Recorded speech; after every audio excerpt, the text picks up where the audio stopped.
From the CISO series, it's Cybersecurity Headlines. These are the cybersecurity headlines for Thursday, July 31st, 2025. I'm Hadass Kasorla. Oh no, Lenovo. Lenovo has issued urgent firmware updates for several of its all-in-one desktop models to patch a set of high-severity vulnerabilities that could allow attackers to bypass secure boot protections. The flaws were discovered and customized inside H2O UEFI firmware by security firm Binarly and affect Idea Center AIO3 and Yoga AIO models. Exploiting these bugs could let attackers gain elevated privileges and install stealthy malware at the firmware level. You sunk my battleship! Or did you? Hackers calling themselves Neferpitou have leaked 13 gigabytes of internal documents belonging to French submarine manufacturer Naval Group. Everything from combat system source code and simulation software to weapons configurations and internal communications. They claim to have up to a terabyte of stolen data, and the leaked materials appear both legitimate and highly sensitive. Naval Group says it has found no evidence of a breach in its internal systems, no confirmed intrusions, no operational disruption, but somehow its proprietary data is now circulating online. French authorities and cybersecurity experts are investigating, though the company is currently treating the event as a reputational attack rather than a verified compromise. Neferpitou hasn't explained how they got the data, offered no ransom demand, and issued only a cryptic 72-hour ultimatum followed by the message, "Enjoy and see you next time." The data is real, but the path it took to get out is still a mystery. Russians unable to get a taste of their own medicine. A cyber attack has crippled major pharmacy chains across Russia, forcing hundreds of stores offline.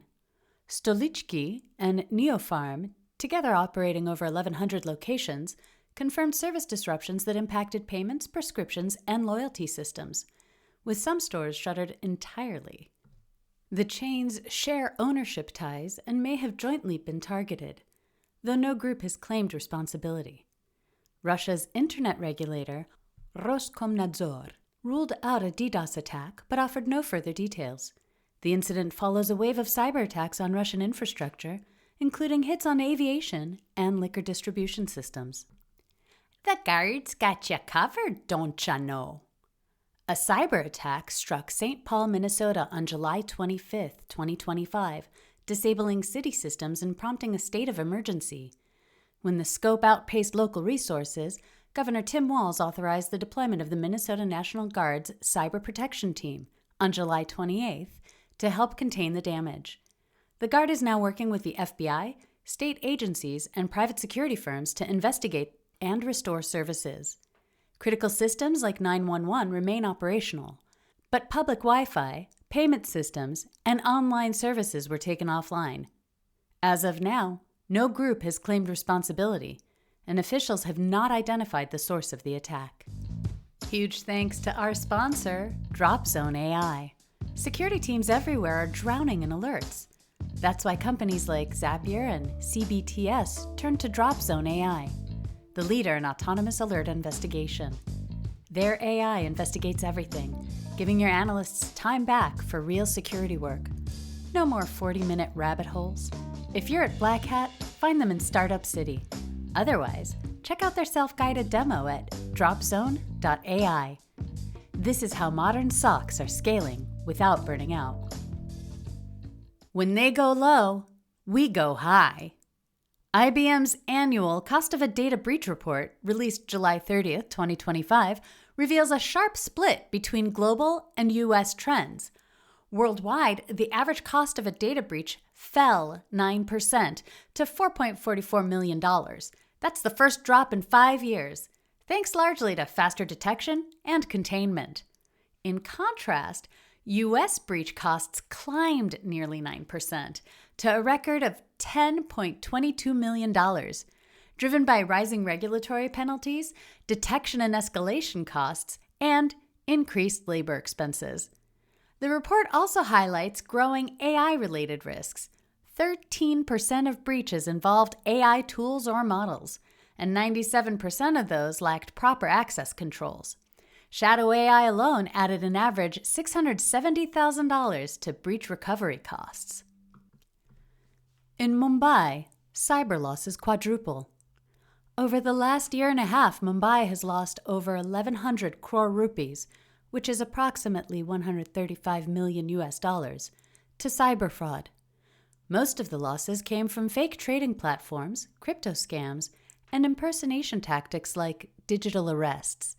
That's where victims are threatened with fabricated legal charges and coerced into handing over their savings. Authorities believe the real toll is much higher as many victims avoid reporting due to fear or shame. In response, India has built a multi-layered support system that includes coordinated fraud response across banks, telecoms, and law enforcement, and a 24/7 national helpline. Some cities have created cyber help desks and counseling centers, offering legal, technical, and even emotional support. Don't toy around with security.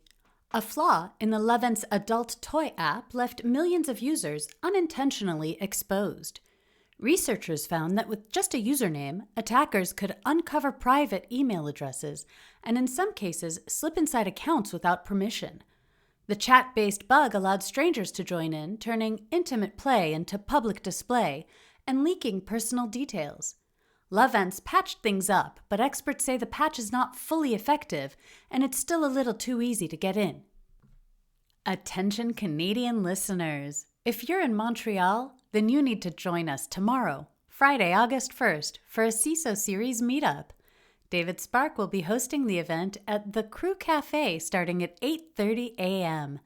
Network with some fellow CISO Series fans, play some games, or at the very least, grab a coffee. For more details, head on over to our events page at cisoseries.com. If you have some thoughts on the news from today or about the show in general, be sure to reach out to us at feedback@cisoseries.com. We'd love to hear from you. I'm Hadass Kasorla, reporting for the CISO Series. Stay alert, stay patched, stay hydrated.